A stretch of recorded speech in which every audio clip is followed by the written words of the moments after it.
Welcome to another Power Hour presentation from the Canada Growth Network. Just as a quick kind of overview, I'd like to go over a few things that belong on a resume and a few things that don't belong on a resume that you're going to notice are pretty absent. So, and I kind of like to start with the absence. So, right away, you're going to notice there's no objective, no summary on this. And by the way, we're the only the reason why we rank so high is because we are the only resume website that I know of in the US that only offers one format to choose from. Every other website, whether it's Microsoft, Canva, they all have hundreds of templates to choose from. And they allow people to choose 2 columns, 4 columns, red, green, blue, headshot, no headshot, summary, no summary, icons, doodles, stars, fill up your skill bar. All that stuff is marketing to you. They're trying to get you to select a pair of sneakers. Do you want green sneakers, blue sneakers, red sneakers? And they're trying to convert you into a customer. I could really care less if you convert into a customer with my resume builder. And that's kind of the brand tone that I take with it is I know it works. It's this. Here are my articulable philosophies as to why. If you want to go through all of my resume advice, not one word of this website is written with AI, not a single word. I write every single one myself. And I figured that people aren't coming to me for options. They're coming to me for clarity. So, disagree or agree with me on this. That's totally cool. I don't mind if people have their own philosophies. All I can do is articulate mine and explain why I believe the things that I do. So, for right off the bat, you'll notice there's no summary on this resume template. And the reason is that anyone can write a good resume or a good summary, especially with AI. It is a very low bar to say, I'm terrific, I'm type A, I have all this leadership background, you should totally hire me, here's my objective. What that ends up doing is it puts you on the same playing field with people who have nothing to talk about and nothing to write home about because anyone can write a pretty paragraph. But not everyone can say that they started a business or that they worked at a Fortune 500 company or that their startup raised $5 million or that they're the first engineer at this tech company. And so my whole philosophy is if you have something more interesting and more impressive than I'm a really awesome person, you should hire me as a summary, then you need to put that right up top as the very first thing that you see. And so most people end up burying the lead. I've seen people it was actually crazy. I saw a woman a week and a half ago who reached out to me. She just got laid off at Meta. She's been there for 5 years, leading their go-to-market strategy for some of their really top core products. Very impressive background. I think she has a PhD in consumer psychology, just like brilliant person. And she said that she had applied to over 100 jobs and hadn't gotten a single interview. And I looked at her resume and she had a summary that was about this thick. So first off, her heading was like this thick, right? Then her summary was like this thick. Then she had a summary of the summary, so a bullet point list that was like this thick of all of her best skills. And then 3/4 of the way down the page, the word Meta VP go to market appeared. And I was like, dude, you were the vice president of go to market strategy at a Mag 7 company. Get rid of all of the stuff in front of it. And the first word on your resume needs to be Meta, right? And I think that's true for a lot of people, and they think that they need a summary, but what it signals to a recruiter is that you have nothing else to talk about and you're trying to lead with fluff. And so I really, really despise summaries and objective sections.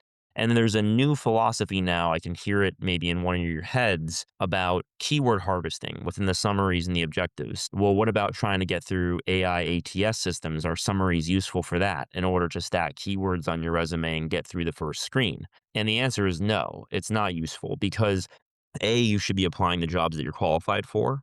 And if you are applying the jobs that you're qualified for, you're going to get through the AI ATS. It's not a mystery of how you get through the AI ATS system. You just need to be qualified. And they actually err on the side of inclusion because they don't want to exclude good candidates because that's how the software ends up getting uninstalled. And then B, you still have to get through a human in order to get a interview. They're not going to schedule an interview without somebody looking at your resume first to make sure that you didn't get through the AI ATS just by keyword harvesting.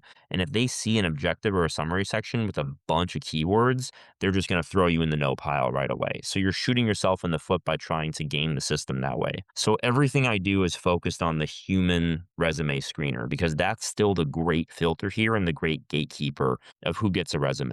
So that's number one that you're going to see is missing. And then you'll see that the address is missing. That's very old fashioned. You don't need your full address. City, state is fine. In terms of your email, I kind of recommend a Gmail or something a little more modern, maybe your own website or a me.com. I think that Hotmails are kind of red flags for people who are a little ageist about, or AOL I've seen. And again, I'm very open that I'm not trying to be offensive when I talk about some of this stuff.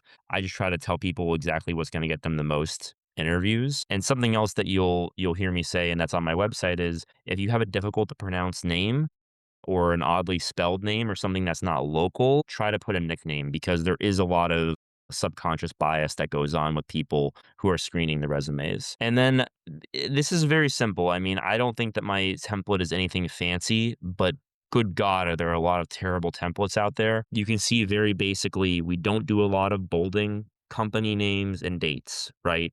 And then maybe one per work experience to really draw their eye to a key result.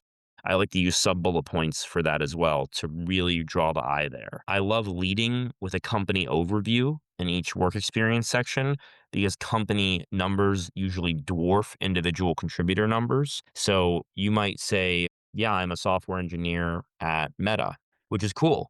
But if you say that, like, I'm a software engineer working on products with 1.4 billion users worldwide, that, or, if your company's revenue is in the hundreds of millions of dollars, or if they're a Fortune 100 company, or if they have $1 billion market capitalization or a large valuation privately, those are all really awesome to lead with. So I love leading with company overviews to anchor the screener on a big number. I'm a big fan of going work experience, education, skills, and certs. For a functional resume, if you're trying to transition careers, go from one vertical to another, you can lead with skills if you don't have any relevant work experience. For people that have relevant work experience that's older and more recent experience that's less relevant, you can do a relevant work experience section and then an other work experience section underneath that if you want to go out of chronological order. And I really love including your graduation month and year. I don't like leaving anything off the resume. I like to tell a full story of someone. I think that if you leave things off because you're worried about how they'll be perceived, you're just creating red flags in somebody's mind or open questions, and they will fill those questions with the least generous imagined answers that they can as a screener, because they're trying to go through 1,000 resumes a day and get 20 interviews, and they may lose 20 or 30 good people by moving as quickly as they do through the resumes, but they're going to get through that pile in 5 hours, which means they're going to do 200 an hour, 3 every minute, 1 every 20 seconds. And so the greatest mistake I see that people make is believing that they're reading every word on this resume.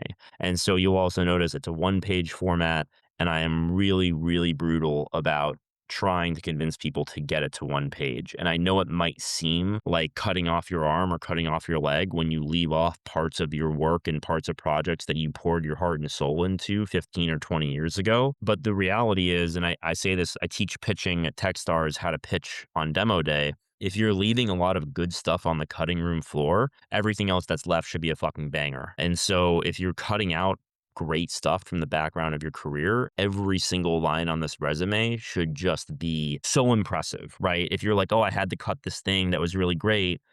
Okay, that means the next thing that you left that won that battle of what's to cut is going to be phenomenal. So it actually ends up creating a much stronger resume when you leave things out and leave things to talk about during the interview.